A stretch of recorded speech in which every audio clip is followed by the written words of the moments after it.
Viewers, আজকে আমি সমুদ্র দেখতে আসছি। এটা কক্সবাজার সমুদ্র সৈকত। এখানে এসে আমি যেটা দেখলাম, আমি শুনেছিলাম যে সমুদ্রের গর্জন, স্রোতের গর্জন, জোয়ার ভাটার গর্জন শুনলে নাকি হৃদয় জুড়ে যায়।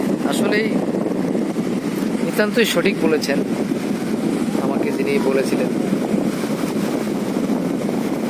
জোয়ার ভাটার আসলে খেলাটা দেখতে খুবই ভালো লাগে, কিন্তু এই জোয়ার ভাটাটা আসলে মানুষের জীবনেও আসে, কখনো জোয়ার কখনো ভাটা। আমি নদীর থেকে এই শিক্ষাটা আসলেই পেলাম যে প্রকৃতি আসলে এমনই, জীবনে কখনো জোয়ার আসে, আবার কখনো ভাটার টান পড়ে।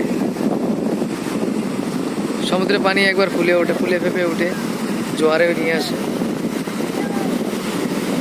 সমুদ্রের তীরে এসে বুঝিয়ে দেয় সে কতটা তীব্র প্রবল।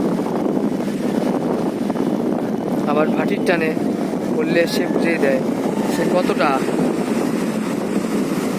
পিছিয়ে যেতে পারে।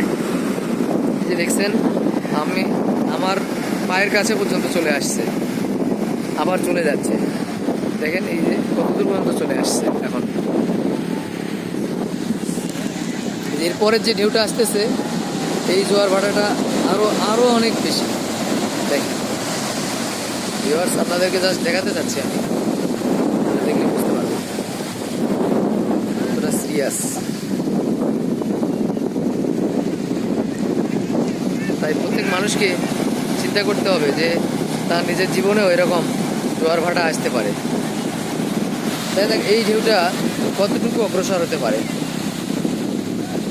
এবার কতদূর পর্যন্ত আসে। মনে হচ্ছে আমার কাছে চলে আসবে। ক্রমেই তারা তীরের দিকে লাভবান হচ্ছে। এটা আবার আমাকে ছেড়ে যাবে, আমার পায়ের কাছে চলে আসবে। দেখেন